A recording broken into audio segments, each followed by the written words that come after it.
Fracasó 2 veces. Así nació el imperio Ford Motor Company. Bienvenido a este nuevo episodio. Prepárate para una historia de fuego y renacimiento, de fracasos épicos y triunfos inesperados, de un hombre que transformó un cobertizo en el imperio industrial más grande de su época.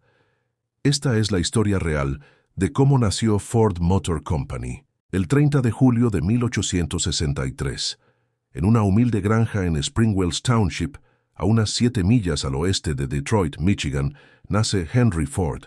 Su padre, William Ford, y su madre, Mary Littlejohn, eran inmigrantes de ascendencia inglesa que habían vivido en Irlanda, en el condado de Cork.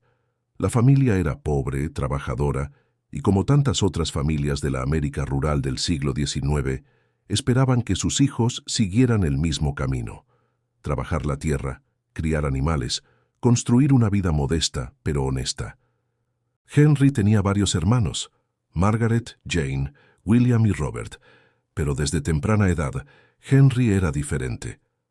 Mientras sus hermanos aceptaban su destino agrícola, Henry miraba hacia otro lado, no hacia los campos de cultivo que se extendían hasta el horizonte, sino hacia las máquinas, los mecanismos, el futuro que rugía en forma de vapor y metal. El momento que cambiaría su vida llegó en el verano de 1873, cuando Henry tenía apenas 10 años. Ese día, caminando por un camino rural, vio algo que la mayoría de la gente consideraría ordinario: una máquina de vapor estacionaria montada sobre ruedas, conectada mediante una cadena. Pero para Henry fue como ver un rayo de luz celestial. El operador se llamaba Fred Redden, y durante el año siguiente, Redden se convertiría en el primer maestro de Henry, enseñándole cómo encender y manejar el motor. Años más tarde, Ford recordaría: esa experiencia fue la que me enseñó que era por instinto un ingeniero. Pero ese instinto tenía un precio. Significaba alejarse de todo lo que su familia esperaba de él. ¿Cuántas veces hemos ignorado nuestra verdadera pasión porque no encajaba con las expectativas de quienes nos rodean? A veces, descubrir quiénes somos significa decepcionar temporalmente a quienes más amamos. En 1876, cuando Henry tenía apenas 13 años, ocurrió la tragedia que marcaría su vida para siempre. Su madre murió. Mary Ford había sido el centro emocional de su vida, la única razón por la que toleraba la granja. Henry quedó destrozado. Años después confesaría: nunca tuve un amor particular por la granja. Era la madre en la granja a la que amaba. Su padre William esperaba que Henry finalmente se hiciera cargo de la granja familiar, pero con su madre muerta, ya no había nada que lo atara a ese lugar. La tierra que había sido su prisión ahora simplemente era un recordatorio doloroso de su pérdida. En 1879, con apenas 16 años y contra los deseos de su padre, Henry tomó la decisión que cambiaría su destino. Caminó hasta Detroit. Encontró trabajo como aprendiz de maquinista, primero en James F. Flower & Brothers y luego en Detroit Dry Dock Company. Trabajaba 62 horas a la semana en el taller de máquinas y, para ganar un poco más, reparaba relojes en una joyería 6 noches a la semana. Imagínalo: un adolescente de 16 años trabajando más de 80 horas semanales, durmiendo apenas unas horas cada noche, todo porque había descubierto su verdadera pasión. Esto no era simplemente ambición, era obsesión. Era un fuego que ardía en su interior tan intenso que el cansancio no importaba. El éxito no viene de trabajar duro en algo que odias, viene de estar tan obsesionado con algo que el trabajo duro ni siquiera se siente como trabajo. ¿Has encontrado esa obsesión en tu vida? Durante estos años, Henry desarrolló una idea revolucionaria. Mientras reparaba relojes, soñaba con producción masiva. Su primer concepto era para un reloj de bolsillo que pudiera venderse por solo 30 centavos cada uno. Calculó que necesitaría producir unos 2,000 relojes cada día, más de $500,000 al año, para alcanzar ese punto de precio bajo.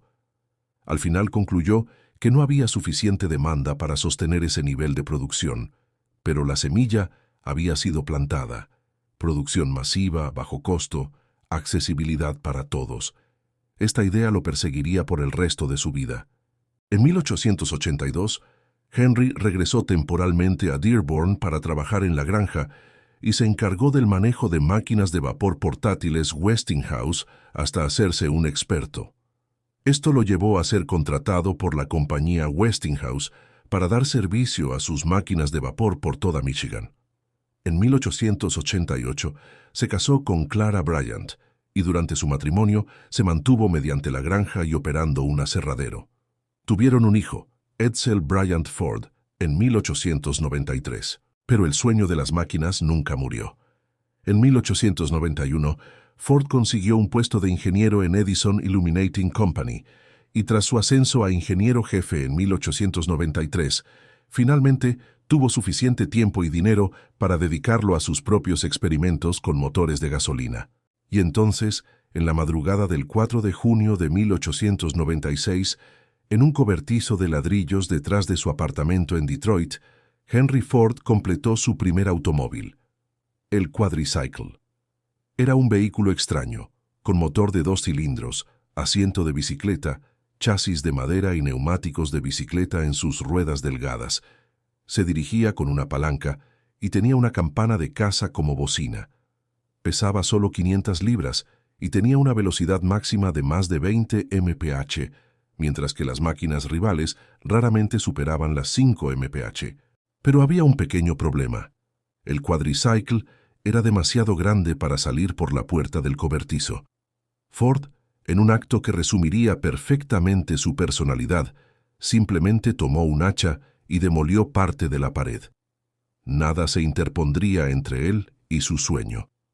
A veces, el mayor obstáculo entre tú y tus sueños es una puerta que simplemente necesitas derribar. No esperes permiso para construir algo extraordinario. Ford vendió el Quadricycle por $200 para financiar su siguiente proyecto. Años después lo compraría de vuelta por $60. Ese vehículo ahora reside en el Museo Henry Ford en Dearborn, un testimonio silencioso del momento en que todo comenzó.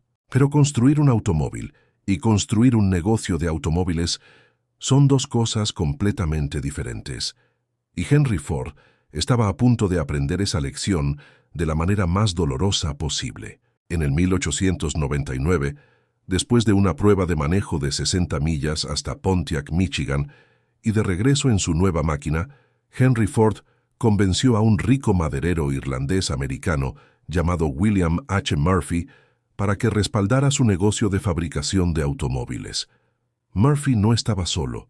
Otros inversores incluían al alcalde de Detroit, al senador Palmer de Michigan, miembros de la familia Peck, que poseía la empresa Edison, y varios empresarios de Detroit.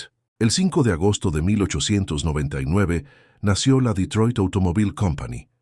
Se encontraron instalaciones en 1343 Cass Avenue, y Ford dejó su trabajo en Edison para hacerse cargo de la producción en la nueva empresa, con un salario de $150 al mes.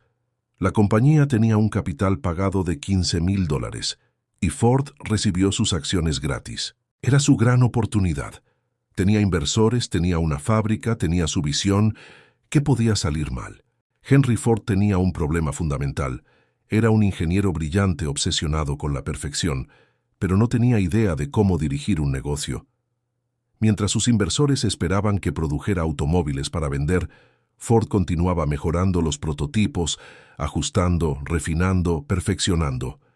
Hacía carreras entre su coche y los de otros fabricantes para demostrar la superioridad de su diseño, pero nunca vendía nada. El primer producto de la compañía fue un camión de reparto. A pesar de una crítica brillante en el Detroit News Tribune, el camión fue aparentemente un fracaso. En 18 meses, la Detroit Automobile Company construyó apenas una docena de vehículos. Los inversores habían perdido $86,000, equivalente a $2.11 millones en 2007. La perfección es enemiga de lo hecho. ¿Cuántos proyectos has dejado morir porque esperabas que fueran perfectos? En enero de 1901, la Detroit Automobile Company se disolvió. Henry Ford tenía 37 años y acababa de destruir su primera oportunidad de grandeza. Sus inversores estaban furiosos, su reputación estaba arruinada, pero en lugar de rendirse, Ford hizo algo inesperado. decidió que para restaurar su reputación necesitaba ganar carreras. Aquí es donde la historia se pone interesante, porque mientras Ford planeaba su regreso, a solo unas millas de distancia, estaba a punto de ocurrir un desastre que cambiaría todo. El incendio que cambió Detroit, 9 de marzo de 1901. Ransom y Olds, el otro gigante de la industria automotriz de Detroit, acababa de regresar de unas vacaciones. Lo que encontró lo dejó helado. Su fábrica de Olds Motor Works, en East Jefferson Avenue, estaba en ruinas humeantes. Un incendio masivo había destruido la planta, consumiendo maquinaria, prototipos, planos, casi todo. Olds había estado experimentando con hasta 6 prototipos diferentes de carruajes sin caballos, planeando poner múltiples modelos en producción. Pero las llamas destruyeron la instalación de 100.000 pies cuadrados y todos los prototipos excepto uno, un pequeño runabout económico llamado Curved Dash, rescatado por trabajadores que huían, entre ellos un cronometrador llamado James J. Brady, que logró empujar el prototipo hasta un lugar seguro. Los planos del vehículo también sobrevivieron al fuego, al igual que la fundición y el taller de herrería. Enfrentado con la realidad de que solo tenía un diseño viable, Olds tomó una decisión monumental: reconstruir inmediatamente y poner todos los recursos de producción de la empresa en el pequeño Curved Dash Olds. Fue una decisión desesperada que resultó ser brillante. El Curved Dash se vendía por $650, mucho más barato que los lujosos automóviles que otros fabricaban para la élite de América. Más importante aún, era lo suficientemente confiable como para ganarse la confianza de compradores promedio. Olds empleó una forma temprana de línea de ensamblaje con trabajadores estacionados a lo largo del piso de producción, cada uno responsable de pasos específicos en la construcción. La noticia del incendio hizo que miles de personas se enteraran del automóvil. Las consultas y pedidos comenzaron a llegar, algunos acompañados de pagos en efectivo. Para finales de 1901, Olds había producido 425 Curved Dash, convirtiéndose en el primer fabricante en producir en masa un vehículo impulsado por un motor de combustión interna. Pero aquí viene el giro crucial para nuestra historia. Debido al incendio, Olds necesitaba motores rápidamente.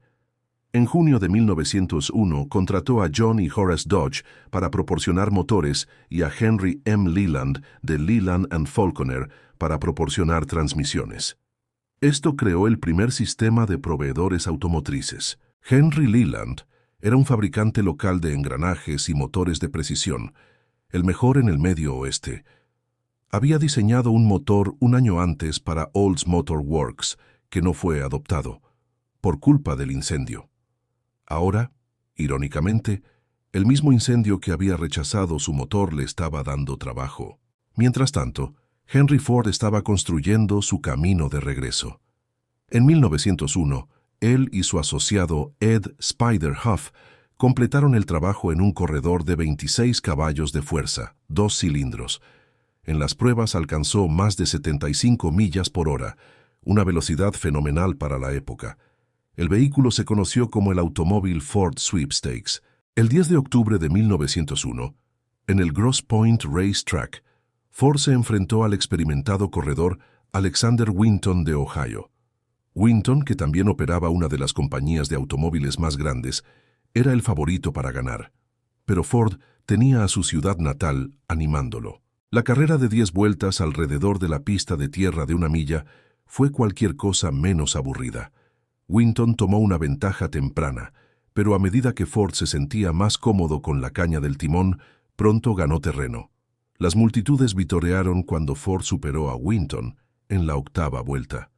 Ford resistió al veterano fabricante de automóviles y ganó la carrera.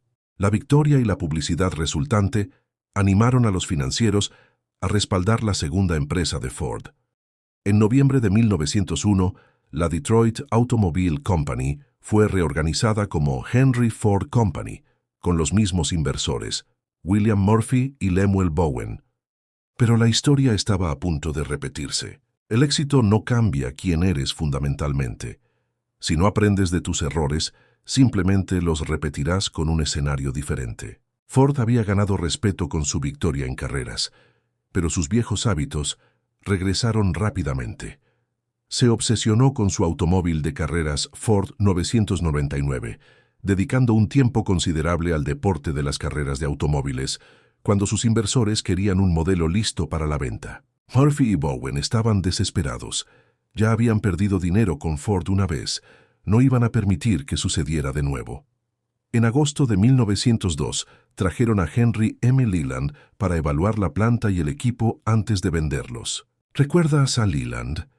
El ingeniero de precisión cuyo motor había sido rechazado por Olds justo antes del incendio.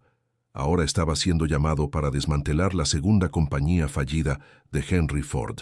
Pero Leland hizo algo inesperado. En lugar de recomendar la venta, los persuadió para que continuaran en el negocio del automóvil, mostrándoles el motor que había diseñado un año antes para Olds Motor Works. Era un motor superior, de precisión, exactamente lo que necesitaban. En marzo de 1902, tras una disputa con sus patrocinadores financieros, Henry Ford dejó la compañía que llevaba su nombre. En un acuerdo final, se fue con su nombre y $900. Posteriormente dijo: «Dimití determinado a nunca jamás volver a ponerme bajo las órdenes de nadie». La Henry Ford Company fue reorganizada en agosto de 1902 como Cadillac Automobile Company, en honor a Antoine de la Mode Cadillac, fundador de Detroit. El primer automóvil Cadillac se completó el 17 de octubre de 1902, el Cadillac de 10 caballos de potencia. Basado en el diseño de Henry Ford, excepto por el motor diseñado por Leland and Falconer, era prácticamente idéntico al Ford Modelo A de 1903. A veces tu mayor fracaso se convierte en el éxito de otra persona. Eso no significa que fracasaste, significa que estabas en el lugar equivocado. Tu momento todavía está por venir. Henry Ford tenía ahora 39 años. Había fracasado 2 veces. Había perdido 2 compañías. Sus inversores lo despreciaban. Su reputación estaba destrozada. Tenía $900 en el bolsillo y un sueño que se negaba a morir. La pregunta no era si Ford intentaría de nuevo. La pregunta era ¿cómo? Febrero de 1903. Henry Ford se enfrenta a la realidad más cruda de su vida. Está casi acabado. 2 compañías fallidas, inversores quemados, reputación destruida. Pero hay algo que distingue a los verdaderos visionarios de los simples soñadores. Los visionarios nunca, jamás se rinden. Ford necesitaba algo que no tenía después de sus 2 fracasos anteriores: dinero. Así que recurrió a un conocido, un comerciante de carbón llamado Alexander E. Malcolmson. Malcolmson aceptó poner el dinero para iniciar la sociedad Ford and Malcolmson, y la pareja diseñó un automóvil y comenzó a ordenar piezas. Pero para febrero de 1903, Ford y Malcolmson habían gastado más dinero del esperado, y la empresa manufacturera de John y Horace Dodge, que había fabricado piezas para Ford y Malcolmson, estaba exigiendo el pago. Los mismos hermanos Dodge, que habían hecho motores para el Curved Dash de Olds después del incendio, ahora estaban presionando a Ford. Malcolmson, limitado por las demandas de su negocio de carbón, recurrió a su tío John S. Gray, el presidente del German American Savings Bank y un buen amigo.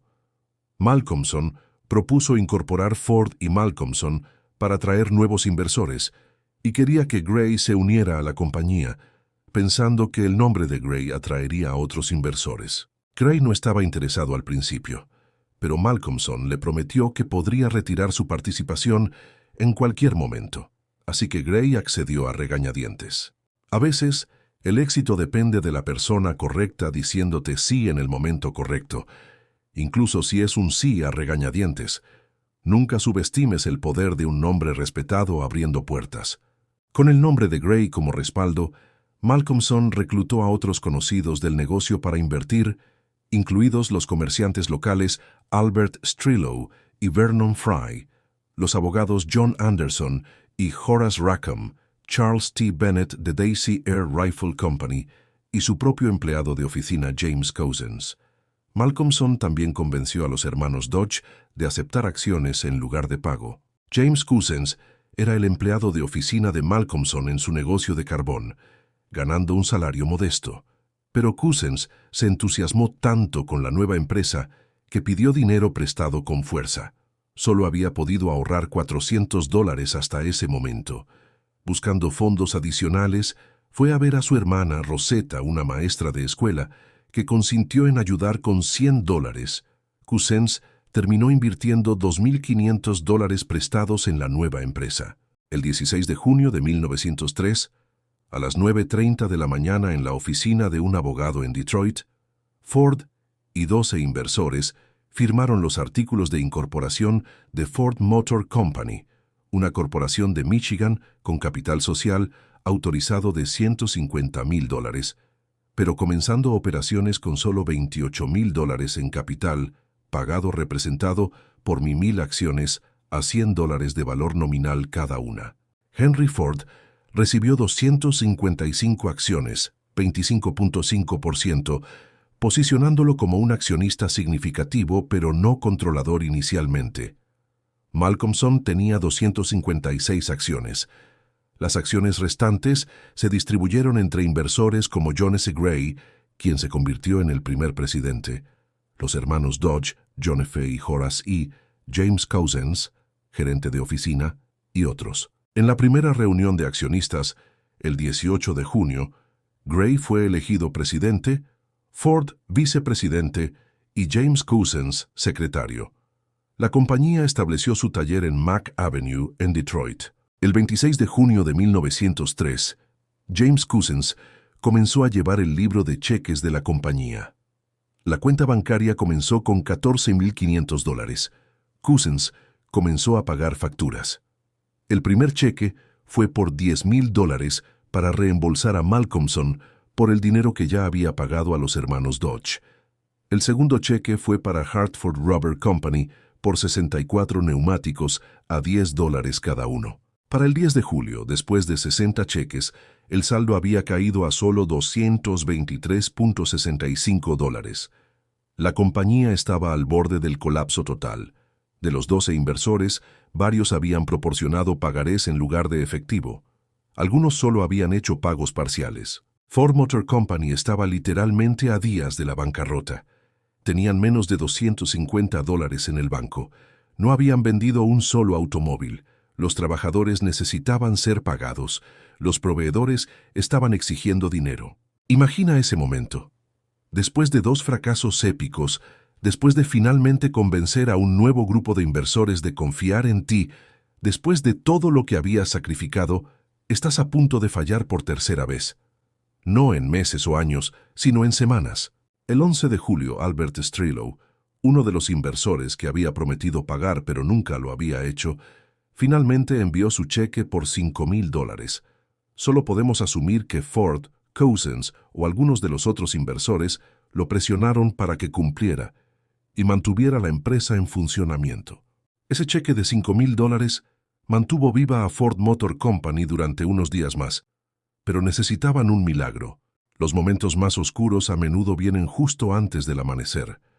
La pregunta no es si enfrentarás momentos así, sino si tendrás el coraje de aguantar solo un día más. 4 días después, el 15 de julio de 1903, llegó un cheque del Illinois Trust and Savings Bank en Chicago, en nombre del Dr. E. Pfennig. Había ordenado un automóvil y pagó el precio completo, $850. El Dr. Pfennig fue el primer cliente de Ford Motor Company. Ese cheque de $850 salvó la compañía. Luego llegaron cheques por $300 y $170, depósitos para 2 automóviles más. La compañía había superado el obstáculo. El saldo de la cuenta comenzó a subir. Henry Ford celebró su cumpleaños número 40 el 30 de julio de 1903. Ford Motor Company estaba contratando muchos más trabajadores por hora. Durante el periodo entre el 23 de julio y el 30 de septiembre de 1903, las ventas de 195 vehículos produjeron un ingreso de $142,481.72 con ganancias netas de $36,957. Los dividendos pagados ascendieron a $10,000. Para octubre de 1903, las ganancias eran de casi $37,000. Se pagó un dividendo del 10% ese octubre, un dividendo adicional del 20% a principios de 1904 y otro del 68% en junio de 1904. Dos dividendos del 100% cada uno en junio y julio de 1905 llevaron las ganancias totales de los inversores a casi 300% en poco más de 2 años. Las ganancias totales de 1905 fueron de casi $300,000, la decisión que lo cambió todo. Pero aquí está el verdadero punto de quiebre, la decisión que separa a Henry Ford de todos los demás fabricantes de automóviles de su época. Mientras otros fabricantes se concentraban en automóviles grandes y caros, Ford mantuvo su visión original. Él dijo: «Construiré un automóvil para la gran multitud. Será lo suficientemente grande para la familia, pero lo suficientemente pequeño para que el individuo lo maneje y cuide. Será construido con los mejores materiales, por los mejores hombres que se puedan contratar, según los diseños más simples que la ingeniería moderna pueda idear». Esta no era solo una declaración de negocios, era un manifiesto, una promesa, un sueño que Ford había tenido desde que reparaba relojes y calculaba cómo hacer 2,000 al día. El verdadero éxito no viene de hacer lo que todos los demás hacen mejor, viene de hacer algo completamente diferente que nadie más se atreve a intentar. ¿Estás dispuesto a ser diferente? A pesar de las ganancias tempranas, había fricciones internas en la compañía. La mayoría de los inversores, tanto Malcolmson como Gray incluidos, tenían sus propios negocios a los que atender. Solo Ford y Cousins trabajaban a tiempo completo en la compañía. El problema llegó a un punto crítico cuando los principales accionistas, Ford y Malcolmson, se pelearon sobre la dirección futura de la compañía. Malcolmson quería diversificarse, crear modelos más lujosos. Ford quería enfocarse en un solo automóvil asequible para las masas. Para 1906, Gray murió y Malcolmson fue expulsado del negocio. Ford compró las 255 acciones de Malcolmson el 12 de julio de 1906 por $175,000, dándole finalmente el control mayoritario. Henry Ford, después de 10 años de intentos, finalmente tenía lo que siempre había querido: control total de su propia compañía. Ahora podía construir su sueño sin que nadie se interpusiera en su camino. 1 de octubre de 1908. Después de años de desarrollo y perfeccionamiento, Henry Ford anunció el Model T al mundo. Su precio inicial era de $825, casi la mitad del costo de otros automóviles comparables. El Model T estaba disponible en varios estilos de carrocería. El más popular era el Touring Car a $950. En su primer año de producción, Ford vendió 10,660 unidades del Model T. Pero Ford no estaba satisfecho. Ese era apenas el comienzo. Su visión era mucho más audaz. Quería producir tantos Model T que el precio cayera cada año, haciéndolo accesible para prácticamente cualquier trabajador estadounidense. Entre 1908 y 1913, Ford continuó mejorando el diseño del Model T para hacerlo más simple de fabricar. Pero fue en 1913 cuando Ford implementó la innovación que cambiaría el mundo para siempre: la línea de ensamblaje móvil. La mayoría de la gente piensa que Ford inventó la línea de ensamblaje. No es cierto. Ransom Olds ya había usado una forma primitiva de línea de ensamblaje después del incendio de 1901, pero lo que Ford creó fue algo completamente diferente en escala y eficiencia. Antes de la línea de ensamblaje móvil, los trabajadores se movían alrededor del automóvil en construcción. Con la nueva línea de ensamblaje de Ford, el automóvil se movía y los trabajadores permanecían en su lugar, cada uno realizando una tarea específica a medida que el vehículo pasaba. El impacto fue asombroso. En 1913, antes de la línea de ensamblaje, se necesitaban 12 horas y 28 minutos para construir un Model T. Después de la línea de ensamblaje móvil, ese tiempo se redujo a solo 93 minutos, casi un 88% de reducción en tiempo de producción. Las consecuencias fueron revolucionarias. En 1914, Ford Motor Company produjo más automóviles que todos los demás fabricantes combinados. En 1916, el precio del Model T había caído a $360. Para 1927, cuando se detuvo la producción del Model T, Ford había vendido más de 15 millones de unidades. La verdadera innovación no es solo hacer algo nuevo, es hacer algo de una manera que cambia las reglas del juego para todos. ¿Estás tratando de ser mejor que la competencia o estás tratando de hacer que la competencia sea irrelevante? Pero Ford hizo algo aún más radical en 1914. En enero de ese año, anunció que pagaría a sus trabajadores $5 por un día de trabajo de 8 horas.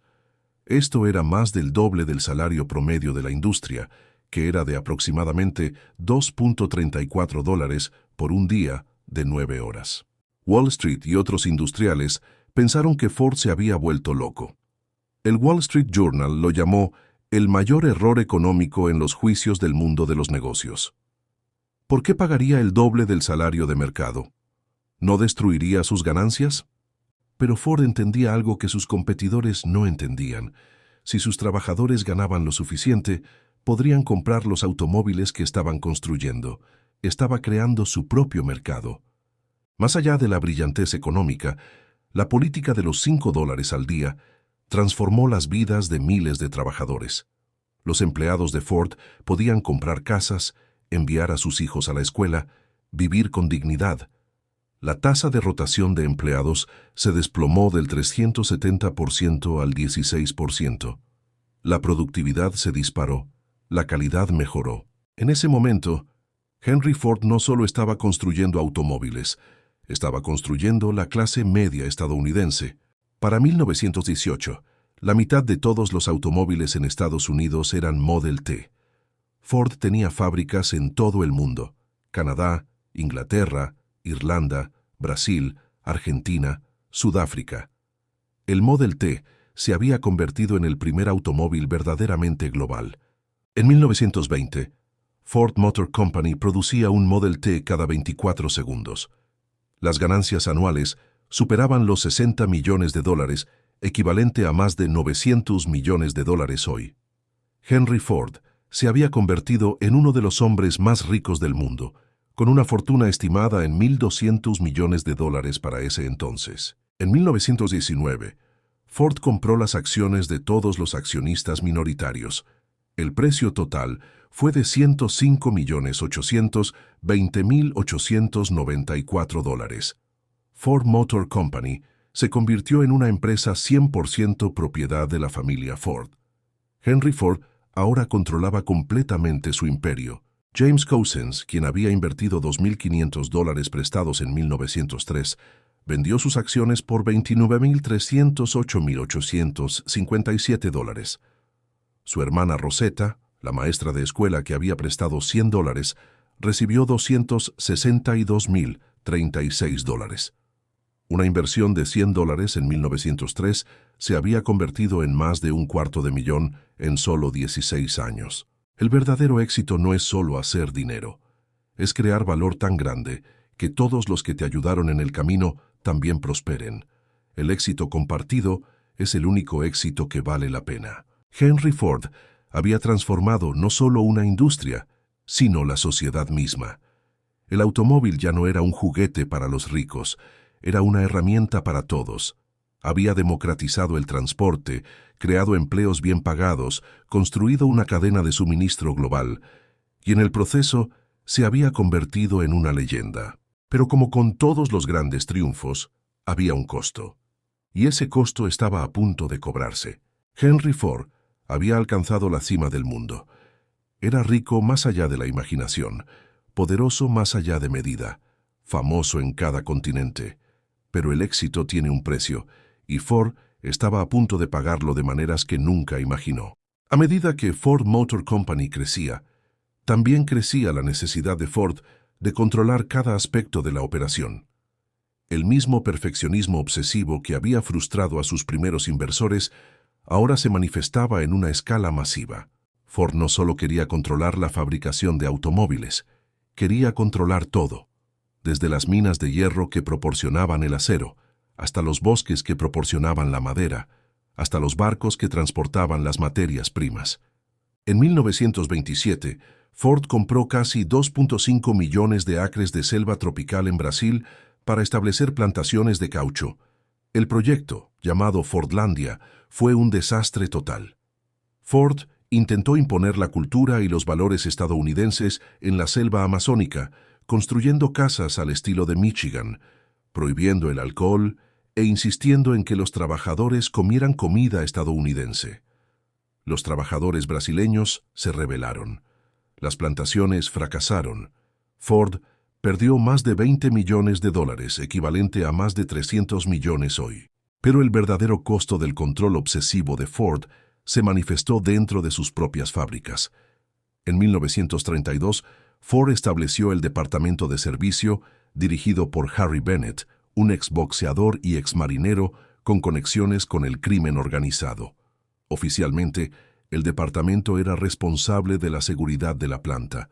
En realidad, era una fuerza paramilitar privada que intimidaba, golpeaba y aterrorizaba a los trabajadores que intentaban sindicalizarse. El 7 de mayo de 1937, miembros del United Auto Workers intentaron distribuir folletos en la fábrica River Rouge de Ford. Los hombres de Bennett los atacaron brutalmente. El evento, conocido como la Batalla del Paso Elevado, fue fotografiado por periodistas y causó indignación nacional. 4 trabajadores fueron hospitalizados. Docenas más resultaron heridos. Ford, que una vez había sido visto como un benefactor de la clase trabajadora, con su política de $5 al día, ahora era visto como un tirano antilaboral. La ironía era dolorosa. El hombre que había construido su imperio empoderando a los trabajadores, ahora los estaba reprimiendo. El poder sin restricciones corrompe incluso a los más nobles. El mismo control que te llevó al éxito puede convertirse en la jaula que te destruye. ¿Estás construyendo algo que te sirve o estás sirviendo a lo que construiste? Pero quizás el costo más oscuro del imperio de Ford fue el daño que hizo a su propia alma y reputación. En la década de 1920, Ford compró un periódico llamado The Dearborn Independent y lo usó para publicar artículos antisemitas durante casi 7 años. La serie, titulada El judío internacional, el problema principal del mundo, promovió teorías de conspiración y odio. Estos artículos fueron compilados en 4 volúmenes y distribuidos ampliamente. Adolf Hitler los admiraba y los citaba. En 1938, Hitler otorgó a Ford la Gran Cruz del Águila Alemana, la más alta condecoración que la Alemania nazi podía otorgar a un extranjero. Después de enfrentar múltiples demandas por difamación y presión pública, Ford finalmente cerró The Dearborn Independent en 1927 y emitió una disculpa, pero el daño estaba hecho. Su legado estaba manchado de una manera que nunca podría ser completamente borrada. El éxito no te hace inmune a la maldad. De hecho, el éxito puede amplificar tus peores instintos si no mantienes una brújula moral. Tu legado no será solo lo que construiste, sino cómo trataste a las personas en el camino. El personal del éxito de Ford fue igualmente devastador. Su obsesión con el control y su terquedad alienaron a muchos de sus colaboradores más cercanos. James Couzens, el hombre que había sido fundamental para el éxito temprano de la compañía, dejó Ford en 1915 después de disputas constantes. Los 2 hombres que habían construido juntos un imperio terminaron siendo enemigos. Su relación con su único hijo, Edsel, fue trágica. Edsel era un ejecutivo talentoso, con visión para el diseño y los negocios modernos. Pero Henry lo socavaba constantemente, rechazaba sus ideas y lo humillaba públicamente.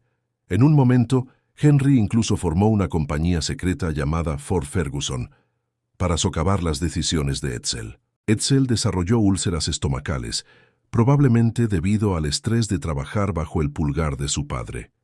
En 1943, a la edad de solo 49 años, Edsel murió de cáncer de estómago. Muchos creen que el estrés de lidiar con su padre acortó su vida. Henry Ford estaba devastado por la muerte de su hijo. A pesar de todos sus conflictos, amaba a Edsel profundamente. La muerte de su hijo fue un golpe del que nunca se recuperó completamente. Resumió el retorno a la presidencia a los 79 años, pero su salud mental estaba declinando rápidamente. Puedes ganar el mundo entero y perder lo que más importa. Las relaciones que sacrificas en el altar del éxito no pueden ser compradas de vuelta con dinero o poder. En sus últimos años, Ford pareció darse cuenta del costo de su éxito.